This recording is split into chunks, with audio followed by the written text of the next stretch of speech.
Howdy, y'all. I'm Paul Thompson, and right on cue, the landscapers are outside my window. The joys of doing a live broadcast. But this is my Project Hell, where for the next 20 minutes or so, Kelly and I are going to throw out the corporate lingo and just talk no nonsense project management with y'all. And I'm Kelly Schockler, and in today's episode of My Project Hell, we're going to do something a little different, surprise, than our usual hot topic and Coach's Corner format.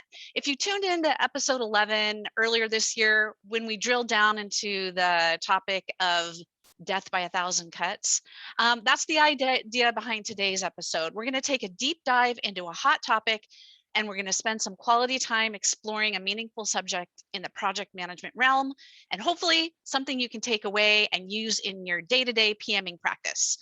Now, today, against my better judgment, I'm going to actually guarantee that we're going to answer some questions, one or two before we sign off. Some questions that those of you who are joining us live today might have. You can type those right into the Zoom Q&A feature. And also, for those of you who are live with us, go ahead, use the chat, share your ideas and thoughts with us and one another. And with that, Paul, usher in the hot topic, deep dive. So what is our hot topic? Today it is coaches, mentors, and gurus. So let's get into the Wayback Machine a little bit, right? The movie Karate Kid, remember that? Ralph Macchio got way more than he expected when Mr. Miyagi started having him polish his cars, right?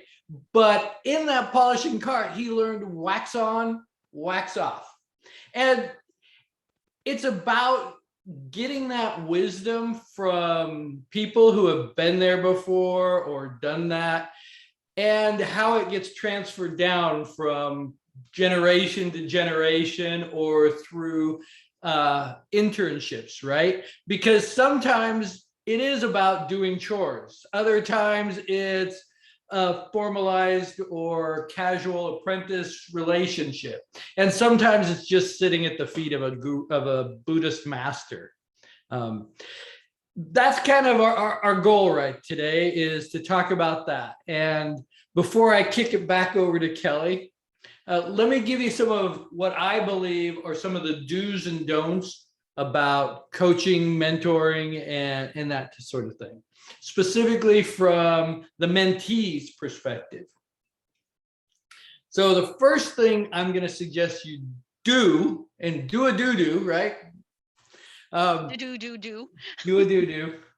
Invest in this, right? Invest the time and energy into the process and the relationship building. Think about this as a long-term activity, right? This is something that you're developing that may last years if you get it right. So take the time to do that. Share openly. That's another one that you have to kind of come to this with, is I'm going to share openly the good, the bad, the ugly. Be willing to put it out there. Listen and be inquisitive, and then explore the ideas, right? Because you're, as a mentee, not always going to see where they're going, right? Wax on, what the hell am I waxing your car for? 6 months later, he's chopping down trees, wood, whatever. But be inquisitive and explore the ideas that your mentor is giving you, and then apply that guidance. Look for ways to apply it. Now, on the don't side, Kelly, I'm going to say don't expect specific advice, right? Don't come in and going, I need to know A, B, and C. Or don't expect a solution for my short-term problem, right? I shouldn't develop a mentor that I can just run to only to get my problem solved, right? That's kind of called work. Apply all that advice you're getting to solve your problems. And finally, big don't abuse that relationship. I've seen where people then hit up mentors and ask them for favors. Can you get me in with so-and-so? It's probably not the best way to maintain that long-term relationship. So that's kind of where we're going to explore today. What do you got for us, Kelly? Well, when we were talking about coaching and mentoring in our own lives, and I was thinking about my mentors in my career, it was all organic. They just came in, or the relationship manifested. And I think I was lucky that way, because that doesn't always happen. But I can say without a doubt, I would not be where I am without those specific people. I would have not learned as deeply in my experiences, and without that advice and the direction that they offered me, I wouldn't be here. And also just want to say, it's never too late, or it's never one and done. My philosophy is always have someone in your life who is providing that mentoring role. Because this stuff makes a big difference, right? How we navigate political situations. So I also realized that I wish I would have been more purposeful about seeking out mentors and leaning on them in my daily experience and sphere a little bit more. But I also want to say that I think the best mentoring relationships are ones where there's structure, some kind of structure around the relationship. So going to some of your do's, there needs to be goals. There needs to be an established rhythm to how often you're meeting, and what are the parentheses around the duration of how you're meeting, and it's not one-sided either.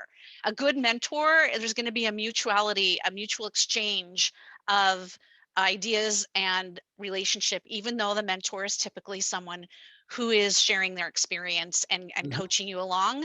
I coach people all the time in my business, and I try to keep an open mindset as the mentor that I'm going to learn from them too, right? So it's about, I acknowledge my own shortcomings, but I'm confident in what I'm going to be sharing, and there's a little bit of humility there. So I'm thinking kind of what I look for in a mentee. Kelly, do you have specifics that you look for when being approached or approaching someone to be a mentee? Well, it's nice if that person has an idea of what it is they want to learn, and but they might not know. And so that's where it's on us as mentors. If they come in not knowing, then asking the right questions. Now, I'm not telling them. I'm not going to tell you what you need to know. Mm-hmm. I of course would love to. I have to pull that back and say, just asking the right questions to help them express what it is that they want to learn, because I always feel that they know inside, they might just not know that they know. So asking the right questions, really important. Good. Yeah. So for me, I go, and approach it from when mentees come to me. I'm looking for somebody that is open, right? That, like you said, is willing to explore some things, is open to new ideas. And I kind of have a similar discussion with them that you talked about, kind of set those boundaries, set that, because I find, at least for me, some of the ways I can mentor people is through experience shares, right? Because as you pointed out, right, I can't really tell you, oh, go do A, B, and C. It's not going to make sense to a mentee who's never been in that position before, or it's not going to necessarily resound with them on that lifelong journey, right? It'll just seem like, as a passing thing. So a lot of times I'm going to share experiences, the stories of events that I've had to deal with, and kind of wrap those up into different topics. And I can tell you, if you guys, if I work with someone, there's a couple of topics that I always kind of drill down into continuously. I work a lot with large corporations. So corporate politics is one of the big ones for me, because it can derail more things than just about any other problem on a project.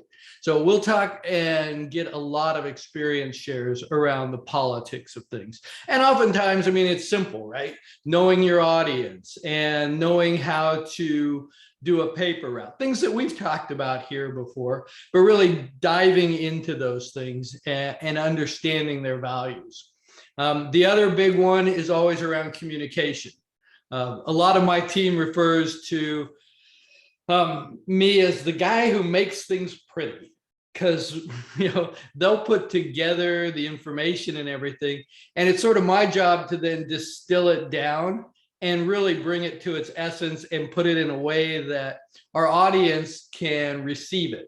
So I spend a lot of time trying to help people understand that communication. And it's a tougher one than you would think, given that most of us are great at communicating with our peers, but when it has to go up, that's always a hard one. And I don't know about you, Kelly, but for me, as I get older, maybe a little bit, communicating down is getting a little harder.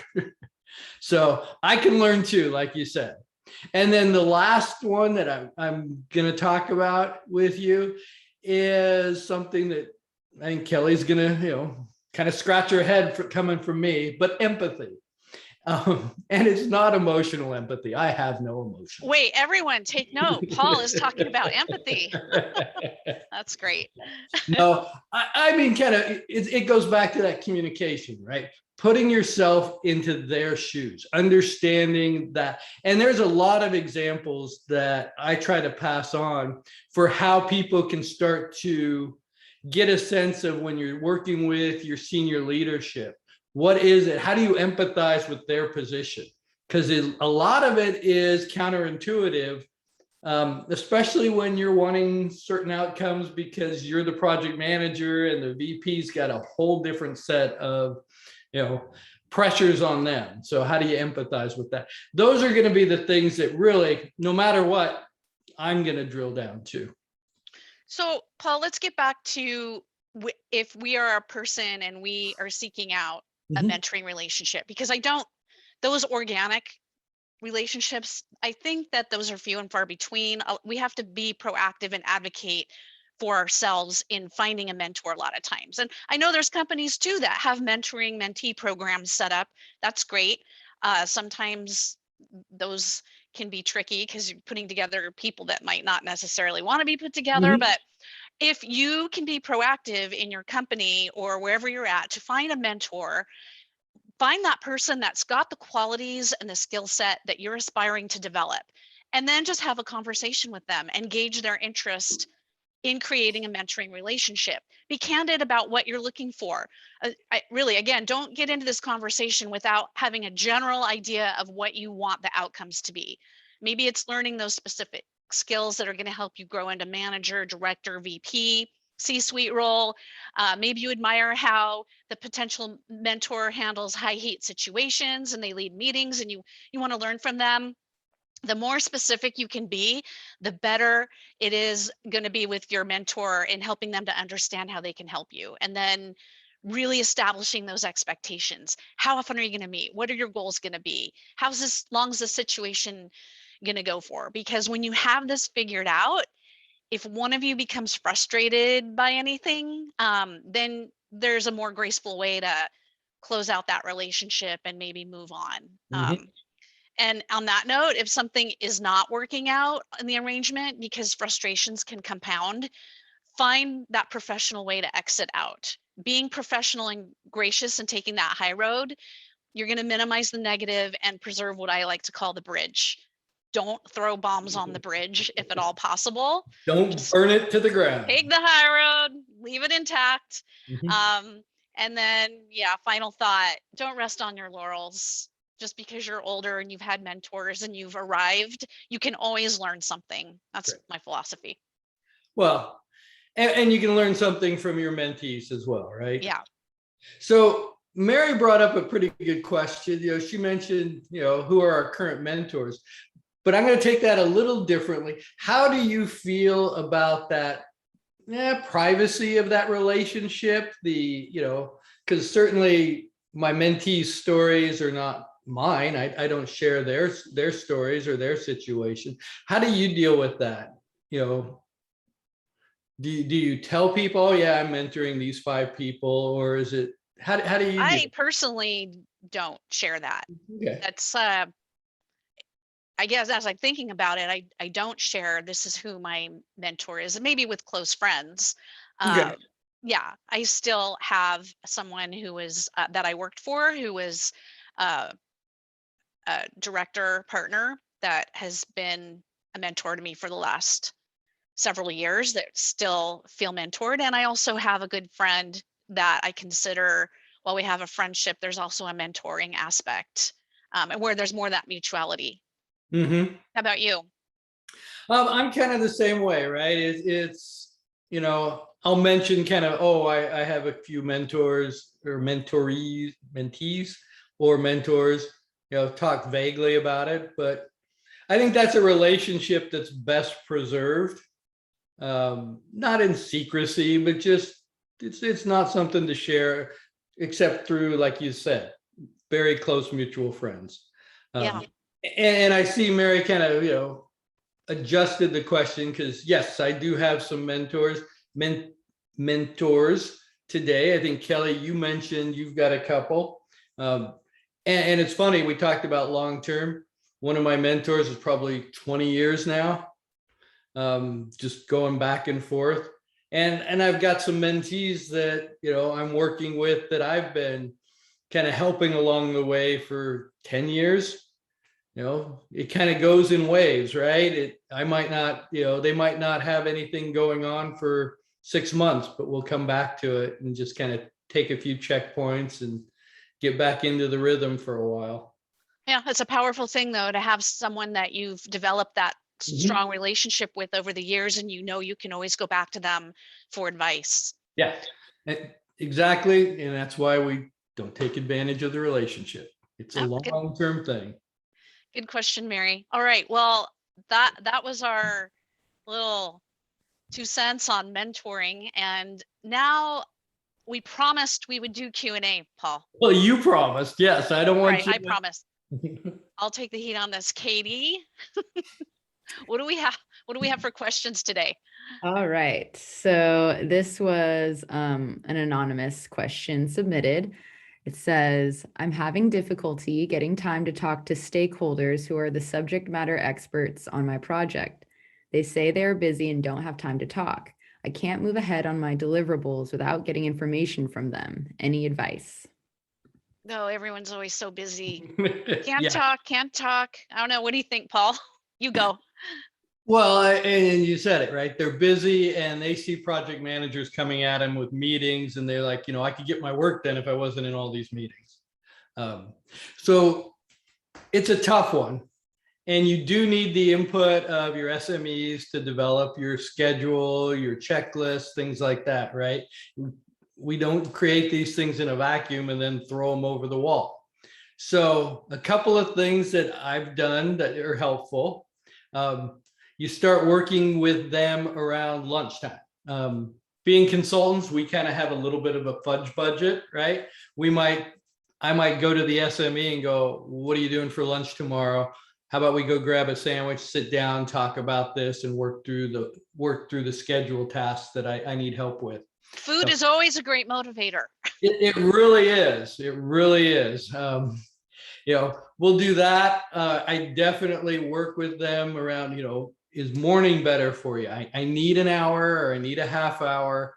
You tell me when your schedule works and I will be there. Those types of things.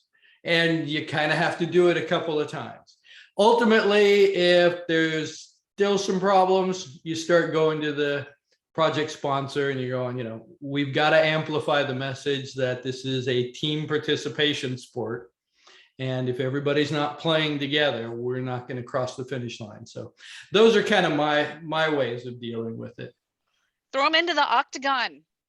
That's right. Two SMEs go in, one comes out. A panel interview, and just like, if you want to tell me what's going on, this is your chance. That's it. Yeah. I like that. So yeah, I think that we're at time here already for this episode. So just want to mention, follow us on YouTube, our YouTube channel for My Project Hell, where you can catch all the replays of every episode. And we've got a link in our My Project Hell website where you can go register for our next session, share with your friends.